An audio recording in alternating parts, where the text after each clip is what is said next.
দুর্গওয়ালা আসমানের কসম আর সেই দিনের কসম যে দিনের ওয়াদা করা হয়েছে,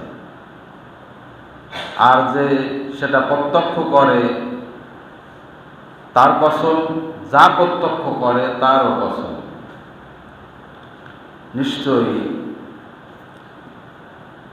ধ্বংস হয়েছে গর্তওয়ালারা, যে গর্তে আগুন দ্বারা, দাউ দাউ করা আগুন দ্বারা পরিপূর্ণ ছিল। আর তখন তারা সে গর্তের পাশে বসেছিল, তারা লক্ষ্য করছিল ঈমানদারদের সাথে কিরকম আচরণ করা হয়। তাদের তো এছাড়া আর কোনো অপরাধ ছিল না যে তারা একমাত্র মহা প্রশংসিত আল্লাহ তাআলার উপরে ঈমান এনেছিল। সাদাকাল্লাহুল আযীম। সম্মানিত ইমাম সাহেব, মুয়াজ্জিন সাহেব এবং মুসল্লি ভাইরা, আসসালামু আলাইকুম ওয়া রাহমাতুল্লাহ। আল্লাহ শুকরিয়া, যার একান্ত মেহেরবানিতে আমরা আজকে পবিত্র জুমার দিনে আল্লাহর ঘরে হাজির হতে পেরেছি। যে আল্লাহ তাআলা আমাদেরকে সুযোগ দিলেন, সে আল্লাহর উদ্দেশ্যে আমরা সকলেই প্রশংসা জ্ঞাপন করি, আলহামদুলিল্লাহ। দরুদ ও সালাম আমাদের সকলের পক্ষ থেকে পৃথিবীর সর্বশ্রেষ্ঠ মহামানব, মানবতার মহান শিক্ষক মুহাম্মদুর রাসূলুল্লাহ সাল্লাল্লাহু আলাইহি ওয়াসাল্লামের উদ্দেশ্যে।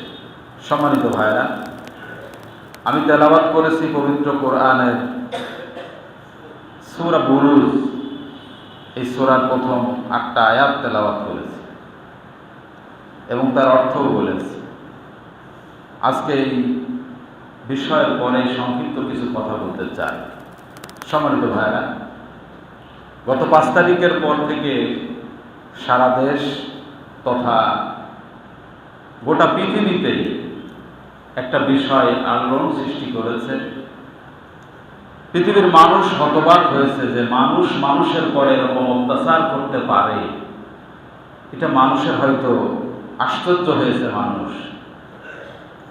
আমি আজকে সূরা বুরুজের এই আলোচনা করতে চাই, কারণে আমাদের দেশের শৈল্পিক একটা নাম, যে নামটা শুনলে খুব ভালো কিছু মনে হয়, নামটা হচ্ছে আয়না ঘর। নাম কি? এই নামের সাথে আপনারা পরিচিত কিনা? পরিচিত। একটা শৈল্পিক নাম আয়না ঘর। এই আয়না ঘর শুনতে যতটা সুন্দর এবং মধুর, কিন্তু এর ভয়াবহতা, এর নৃশংসতা একমাত্র ভুক্তভোগীরাই জানে। কথা ঠিক কিনা? আমরা হয়তো পত্রিকা পড়ে বা মিডিয়ার মাধ্যমে কিছু জানতে পেরেছি, তাই আমাদের অনুভূতিটা এরকম। কিন্তু এখানকার অত্যাচার, নির্মমতার শিকার যারা হয়েছেন, তাদের অভিজ্ঞতা তো অনেক বেশি। সম্মানিত ভাইরা, এমন একটা পরিস্থিতি ঈমানদারদের উপরে যে নতুন করে আসলো তা নয়।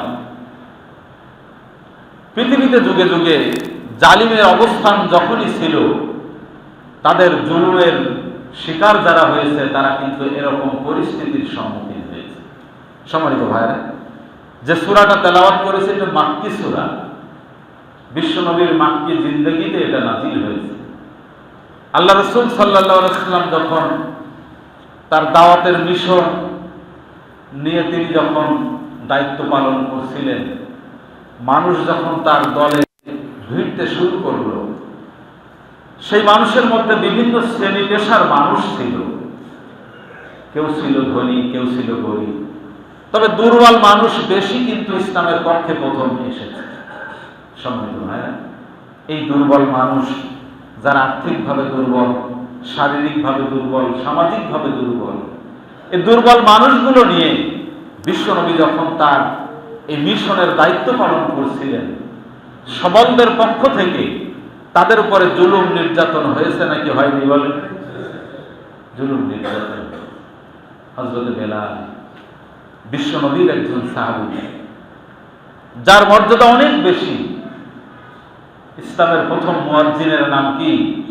বেলাল। হযরত বেলাল। বিশ্বনবী মেরাজ থেকে এসে হযরত বেলালকে বলেছিলেন যে আমি যখন জান্নাতের মধ্যে একাকিত্ব বোধ করছিলাম, মিরাজের রাত্রে আল্লাহ রাসূলকে জান্নাত দেখানো হয়েছে, সেই একাকিত্ব যখন বোধ করছিলাম, তখন আমার মনে হচ্ছিল বেলালের কথাটা তিনি বলেছেন, যে বেলালের উপস্থিতিটা তার মনে হয়েছে। সুবহানাল্লাহ। আমার প্রিয় ভাইরা, হযরত বেলাল রাদিয়াল্লাহু তাআলা আনহু তিনি ইসলাম গ্রহণ করেছেন। তিনি যে একজন কৃতদাস ছিলেন, উমাইয়া বিন খালফের কৃতদাস ছিলেন তিনি। তার মনিবের নাম ছিল উমাইয়া বিন খালফ। এই কৃতদাস, ইসলাম তার ভালো লেগেছে, তিনি ইসলাম গ্রহণ করেছেন। তার মনিব তার সাথে কিন্তু ভালো আচরণ করে। প্রথমত তাকে চেষ্টা করেছে, তারপর থেকে দূরে সরানোর জন্য যখন ব্যর্থ হয়েছে, তখন অত্যাচার নির্যাতনের স্টিম রোলার তারপরে চালানো হয়েছে। মরুভূমির উত্তপ্ত বালুর উপরে, যেখানে ধান ফেললে ক্ষয় ফুটে যায়, এরকম উত্তপ্ত বালুর উপরে হযরত বেলালকে শোয়াই দেওয়া হয়েছে। আর বুকের উপরে পাথর চাপা দিয়ে যাতে উঠতে চলতে না পারে, হযরত বেলালকে বলা হয়েছে, তুমি একবার বলো মুহাম্মাদের দল ত্যাগ করলাম, তোমার কোনো কষ্ট দেওয়া হবে না, আরো তোমার জন্য আরামায়েশের ব্যবস্থা করা হবে। হযরত বেলাল কি সেদিন কাফিরদের শেখানো, মুশরিকদের শেখানো এই কথা বলছিলেন নাকি? বলেন। তার মুখ থেকে একটা শব্দ উচ্চারিত হয়েছে বারবার, সেটা হচ্ছে আহাদ, আহাদ, আহাদ। তিনি সদা সর্বদা আল্লাহর একত্ববাদের স্বীকৃতি দিয়েছেন। সুবহানাল্লাহ। হযরত বেলাল, হযরত খাব্বাব রাদিয়াল্লাহু তাআলা আনহু ইসলাম গ্রহণ করার পরে তারপরে যে নির্যাতন হয়েছে, সে নির্যাতনের বর্ণনা আরো কঠিন। আগুনের পরে তাকে শোয়াই দেওয়া হয়েছে, আগুনে। এই যে আমাদের কামাররা যে আগুন তৈরি করে, দেখেছেন? হাওয়া দিয়ে আগুন তৈরি করে, আগুনের পরে তাকে শোয়ানো হয়েছে। তার শরীরের রক্ত মাংস গলে গলে মুশরিকদের তৈরি করা আগুন নিভে গেছে, কিন্তু হযরত খাব্বাবের ঈমান কিন্তু নিভে যায়নি। সম্মানিত ভাইরা, এই নির্যাতন ছিল বিশ্বনবীর জিন্দেগির সাহাবাদের উপরে।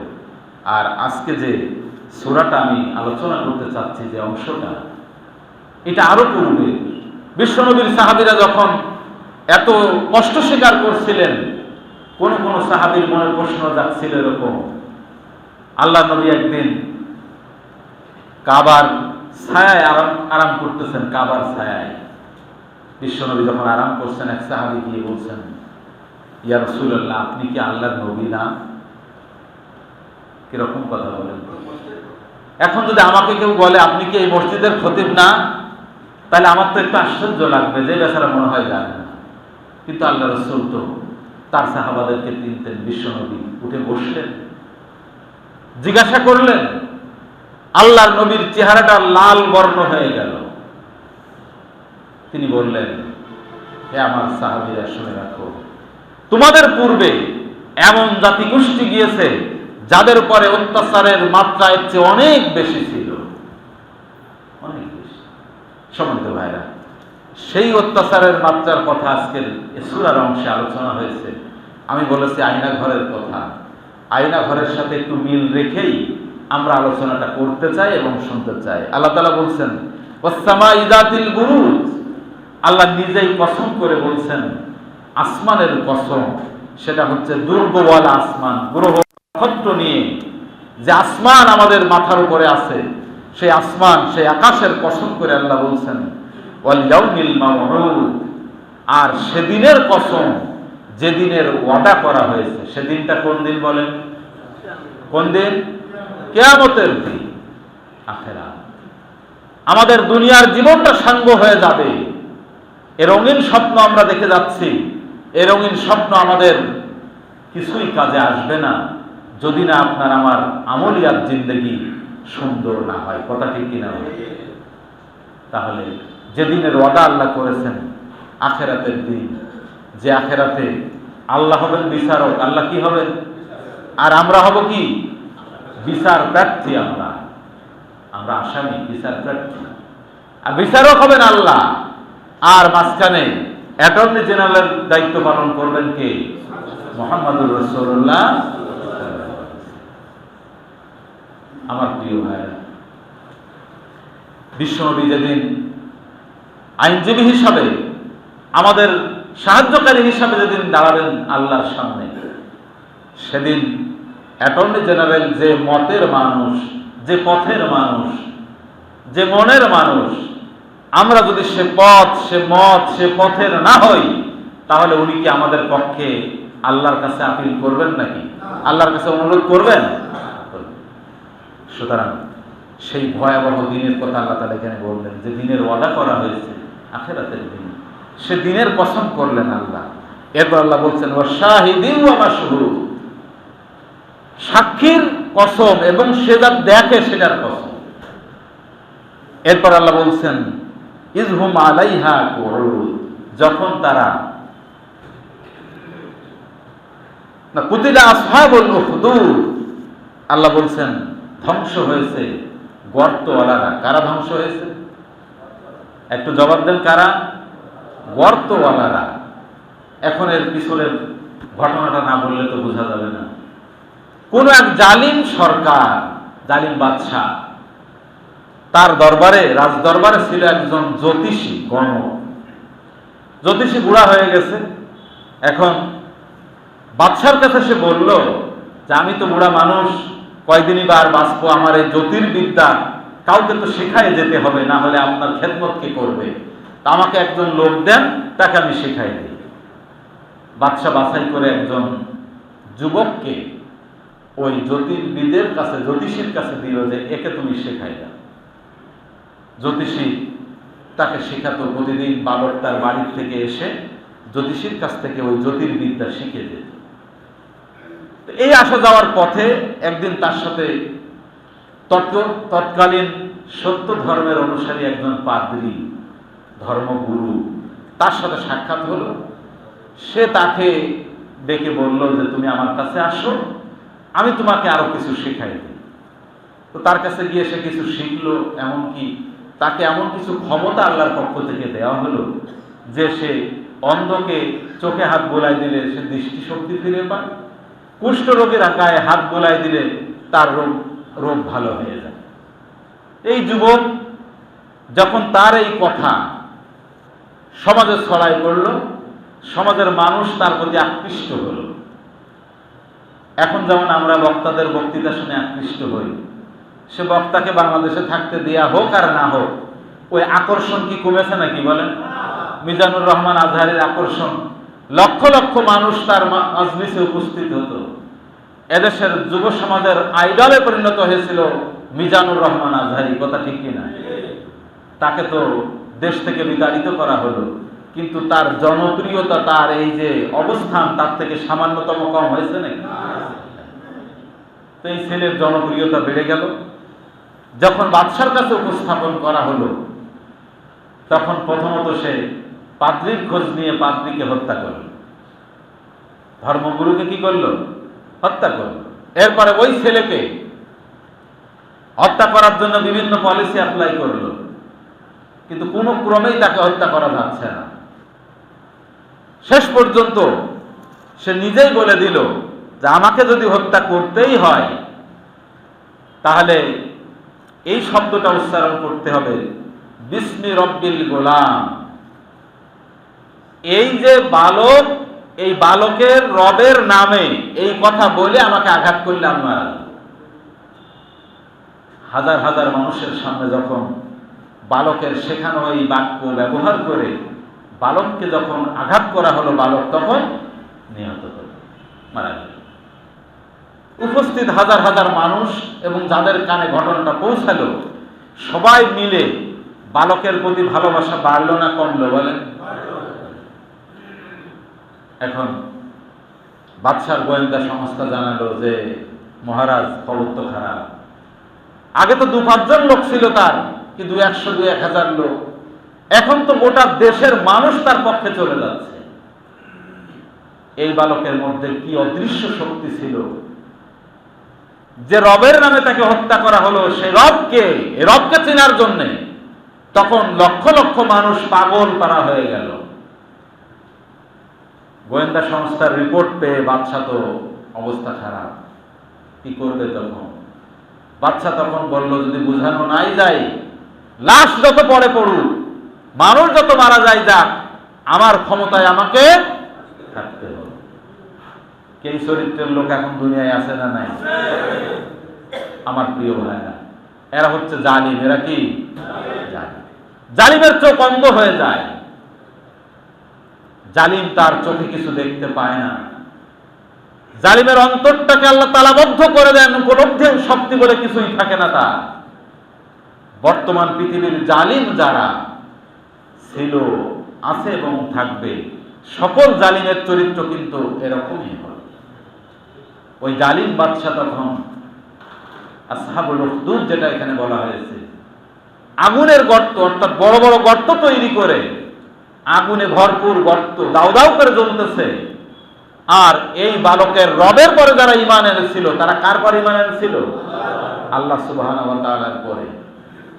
এদের আল্লাহর পরে ঈমান আনার কারণে তাদেরকে একত্রিত করা হলো, আর জিজ্ঞাসা করা হচ্ছে ম্যান টু ম্যান, এক একজন করে, তুমি কি আগের সেই ধর্মমতে আছো, নাকি ধর্মমত পরিবর্তন করে আমাদের মতে এসেছো?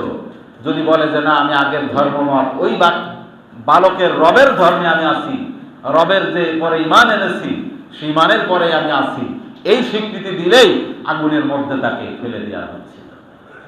সম্মানিত ভাইরা, আল্লাহ তাআলা কিন্তু সে কথাটাই এখানে বলছেন, ইযহুম আলাইহা কুউদ কুতিলা আসহাবুল উখদুদ। গর্তওয়ালারা ধ্বংস হয়েছে। আয়না ঘরের লোক ধ্বংস হয়েছে নাকি হয়নি? পালিয়ে যাচ্ছিল DGIF এর প্রধান জিয়াউল হক সাহেব, বিমানে উঠে গেছে। আমরা যেটা দেখছি পত্রিকা মিডিয়া যেটা আসছে, বিমানে উঠে গেছে। এরপরে যখন জানাজানি হয়েছে যে মানবতার শত্রু একজন বিমানে আছে, এটা জানাই দিয়েছেন কে? আর জোরে বলতে হবে কে? বিমানে উঠে যাওয়ার পরে স্বাভাবিক কিন্তু না যে বিমান দাঁড় করায় কাউকে নামানো হয়। এটা কি স্বাভাবিক নিয়ম নাকি? আমার আল্লাহ জানাই দিলেন মানবতার শত্রু আছে বিমানে একজন, বিমান দাঁড় করিয়ে দিয়ে তাকে খুঁজে বের করে ধরে নিয়ে আসা হয়েছে। আসহাবুল উখদুদ, গর্তওয়ালারা যেমন ধ্বংস হয়েছে, আয়নাওয়ালাদের ধ্বংস হয়েছে তো হয়েছে, যেটুকু বাকি আছে সেটা কি থাকবে মনে করেন? আমার আল্লাহর ধরা কিন্তু অত্যন্ত কঠিন। সম্মানিত ভাইরা, আল্লাহ তাআলা বলছেন এই গর্তওয়ালারা ধ্বংস হয়েছে।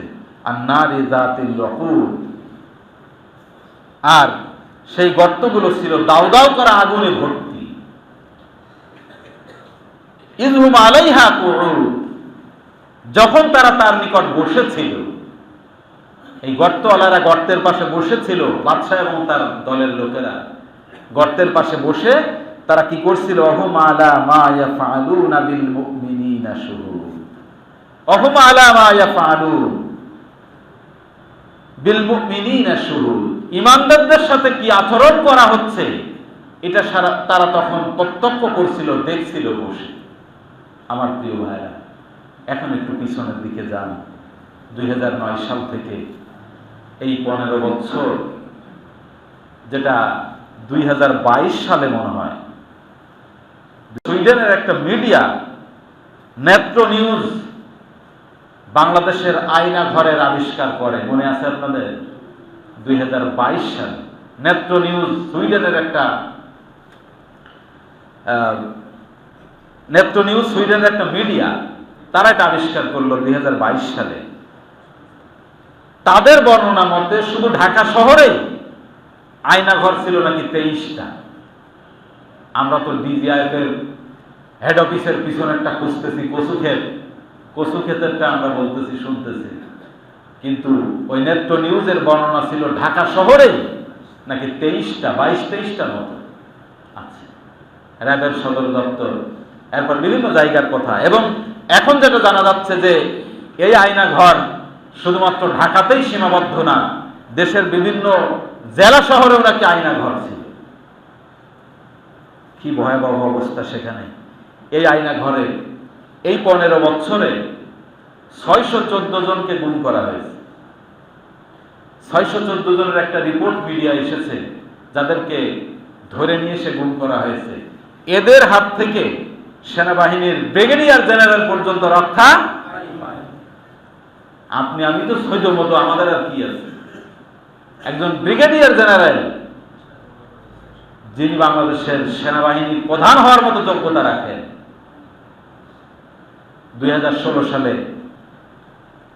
সম্ভবত 22শে আগস্ট তাকে গ্রেফতার করা হয়। আর গত 6 আগস্ট 8 বছর পরে সে মানুষটা আয়নাঘর থেকে মুক্তি পেয়েছে। একজন ব্রিগেডিয়ার জেনারেল, তাকে পর্যন্ত যারা রেহাই দেয়নি, তাদের শক্তিটা কিন্তু অনেক শক্ত অবস্থানে তারা ছিল।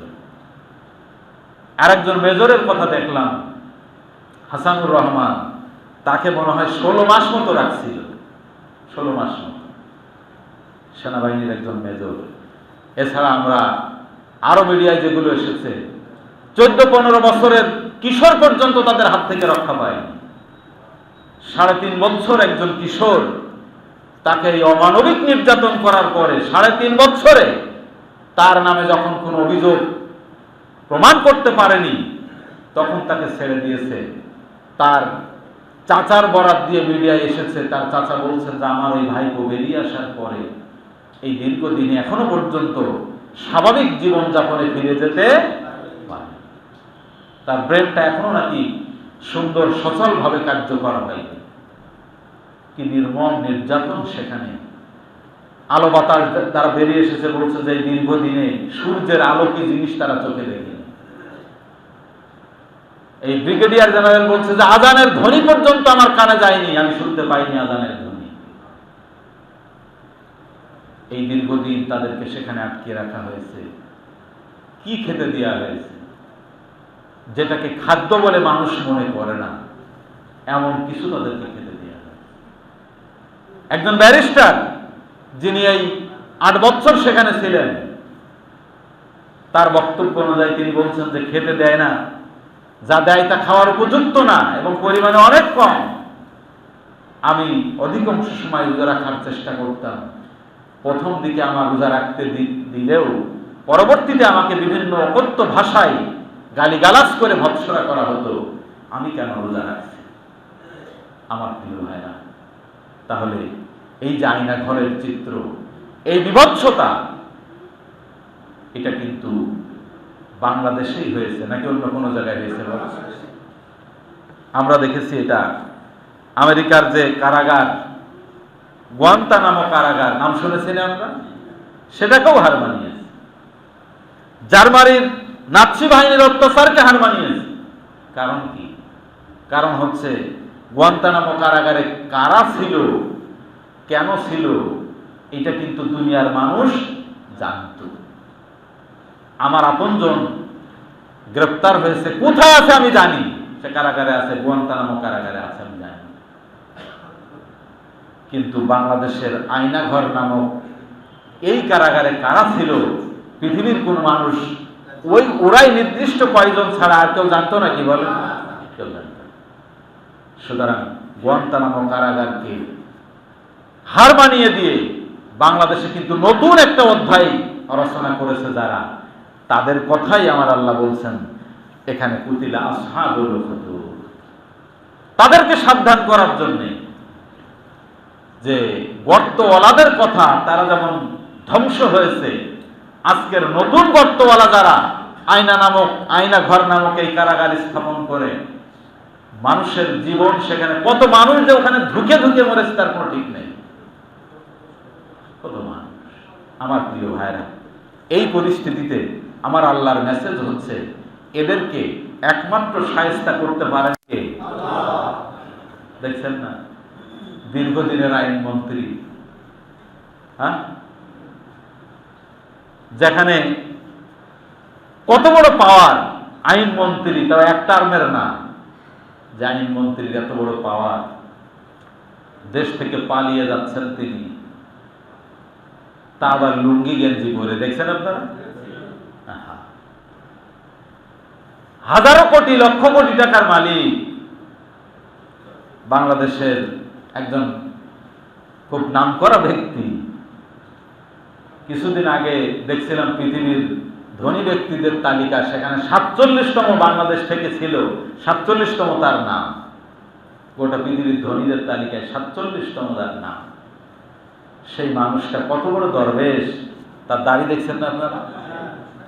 তার একটা বক্তব্য ভাইরাল হয়েছে, ইসলামিক ফাউন্ডেশনের একটা মিটিংয়ে বক্তব্য দিচ্ছেন তিনি।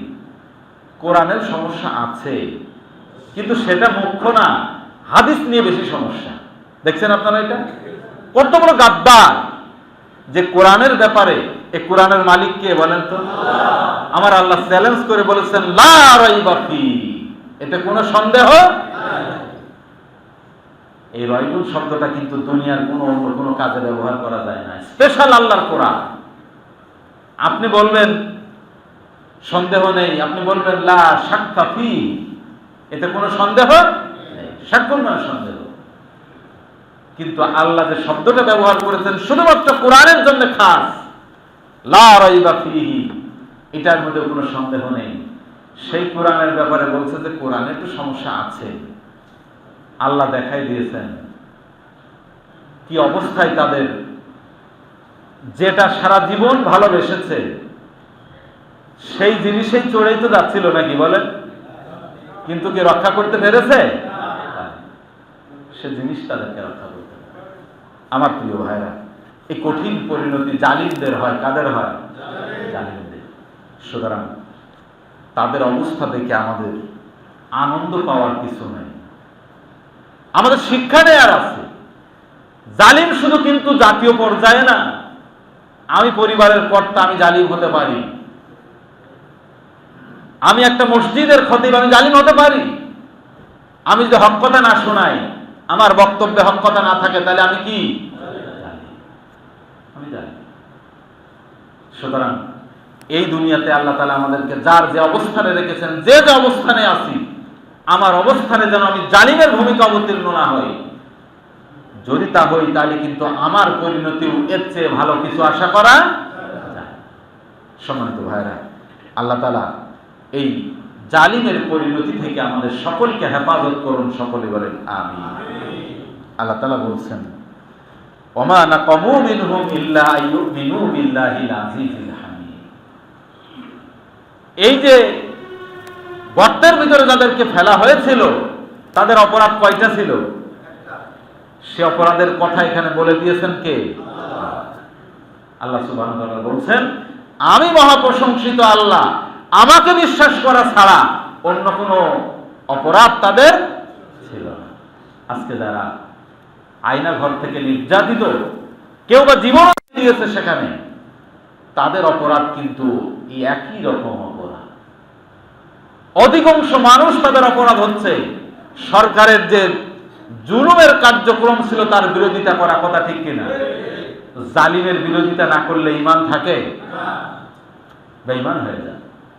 সুতরাং তাদেরকেও কিন্তু একই কথা বলে, একই কারণে তাদেরকেও এভাবে কষ্ট দেওয়া হয়েছে।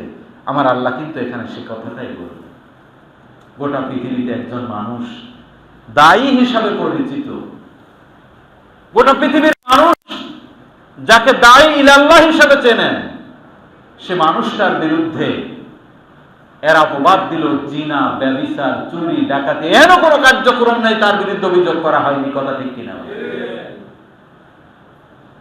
সে মানুষটাকে দীর্ঘদিন কারাগারে আবদ্ধ রাখা হলো। কারাগারে আবদ্ধ রেখে কষ্ট দিয়ে দিয়ে যখন তাকে শেষ করা যাচ্ছিল না, তার হত্যার গোপন রহস্য বের হতে শুরু করেছে। মিডিয়া এসেছে যে জেলে তিনি ছিলেন, সেই জেলারের উদ্ধৃতি একজন বলতেছেন, তার রিলেটিভ তিনি বলছেন একটা সাদা কাগজে আল্লামা দেলোয়ার হোসেন সাঈদীর স্বাক্ষর নেওয়া হয়েছে। আমি অসুস্থ, আমি যদি কারাগারে থাকি, আমি আবেদন করবো যে আমি অসুস্থ, আমাকে চিকিৎসা দেওয়া হোক, কথা ঠিক কিনা ভাই?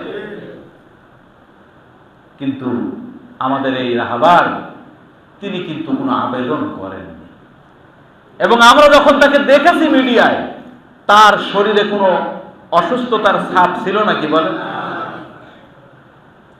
যে হাসিটা তিনি সর্বশেষ পৃথিবীবাসীকে দেখাই গেছেন, এই হাসির যে কত কোটি টাকা দাম তা হিসাব করে মেলানো বড় কঠিন। আমার প্রিয় ভাইরা, জুলুমের পরিণতি কখনোই ভালো হয় না।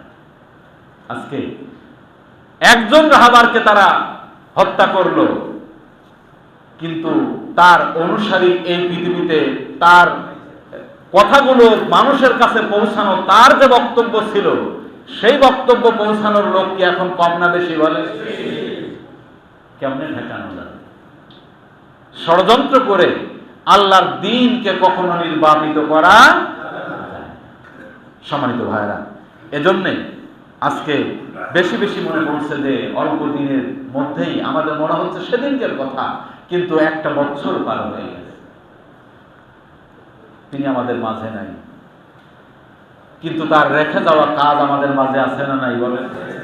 আমরা মহব্বত করি তাকে, এই মহব্বতের কোনো মূল্য নাই।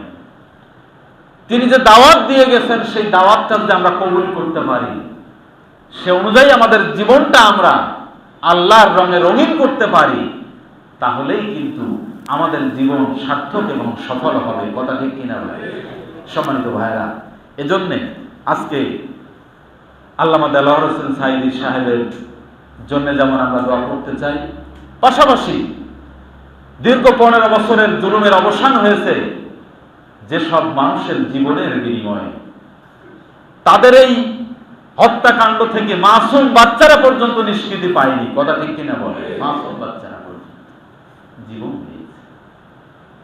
আজকে সেই মানুষগুলোর জন্য কি আমাদের কিছু করার আছে না নাই বলে? এই মানুষগুলো দুনিয়ার থেকে চলে গেলেন জীবন দিয়ে, আমাদের জন্য একটা সুন্দর পরিবেশ তৈরি করে দিয়েছে। এখন যদি আমরা নিজেরাই হট্টগোল করে মারামারি কাটাকাটি আবার করে এ দেশটাকে আরো অশান্তির দিকে ঠেলে দেই, তাহলে এই যে অসংখ্য মানুষ যাদের হিসাব এখনো হয়নি, কত মানুষ এই আন্দোলনে নিহত হয়েছে, শহীদ হয়েছে, এই হিসাব কিন্তু এখনো মেলেনি। অসংখ্য মানুষ তাদের সাথে আদালতে আখেরাতে যখন রক্তমাখা শরীর, জামা কাপড় নিয়ে তারা যখন আল্লাহর সামনে দাঁড়াবে, আপনি আমি কি জবাব দেব? একটু হিসাব করুন, কি জবাব দেব? আমার প্রিয় ভাইরা, কে জুলুম করেছিল আমার পরে, কে অন্যায় করেছিল সেটা না দেখে এই যারা শহীদ হয়েছে, নিহত হয়েছে, তাদের দিকে লক্ষ্য করে তারা তো চেয়েছে হানাহানি মুক্ত একটা বাংলাদেশ। কথা ঠিক কিনা ভাই? বিশৃঙ্খলা মুক্ত বাংলাদেশ তারা চেয়েছে। সুতরাং আমাদের কোনো কর্মকাণ্ডে যেন বিশৃঙ্খলা না হয়, হানাহানি কাটাকাটি মারামারি এগুলো না হয়। আমাদের শহীদ যারা হয়েছেন, যারা নিহত হয়েছেন, তাদের যে উদ্দেশ্য ছিল শান্তিপূর্ণ পরিবেশের একটা বাংলাদেশ জাতিকে উপহার দেয়া, তারা জীবন দিয়ে চলে গেছে। আসুন না ভাই, তাদের এই উদ্দেশ্যকে সফল করার জন্য আমরা সর্বাত্মক চেষ্টা করি। রাজি আছি তো ইনশাআল্লাহ? সম্মানিত ভাইরা, এই শহীদ যারা হয়েছেন, নিহত হয়েছেন, সকলের পরিবার কিন্তু সলভেন্ট না, স্বনির্ভর না। অনেক দরিদ্র ফ্যামিলির মানুষও কিন্তু এখানে জীবন দিয়েছে। কথা ঠিক কিনা ভাই? আমরা যারা বেঁচে আছি, আল্লাহ তাআলা আমাদেরকে সুস্থ রেখেছেন, সবল রেখেছেন, আমরা কি তাদের জন্য একটু কিছু করতে পারি না ভাই? আমরা যদি আর্থিকভাবে চাই, ওই পরিবারগুলোকে যারা সলভেন্ট না, স্বনির্ভর না, আর্থিকভাবে অসচ্ছল পরিবার, তাদেরকে যদি আমরা আর্থিকভাবে একটু সহযোগিতা করি, সেটা আমাদের জন্য কি খুব বড় ধরনের কষ্টকর হবে নাকি বলে? যার যেমন সামর্থ্য আছে, আমি আজকে আপনাদেরকে অনুরোধ করলাম, আগামী জুমার দিন যদি এর ভিতরে পারেন আমাদের ইমাম সাহেবের কাছে আপনারা দেবেন, আর যারা এর ভিতরে না দেবেন, আগামী জুমার দিন একটু মনে করে আমরা ওই অসচ্ছল শহীদ এবং নিহত হওয়া পরিবার, যেহেতু এদের ভিতরে অমুসলিমও আছে না ভাই, অমুসলিমও আছে, এই জন্য আমি বলেছি শহীদ এবং নিহত। শহীদ হওয়ার জন্য পূর্ব শর্ত ঈমান, ঈমান না হলে শহীদ হয় না।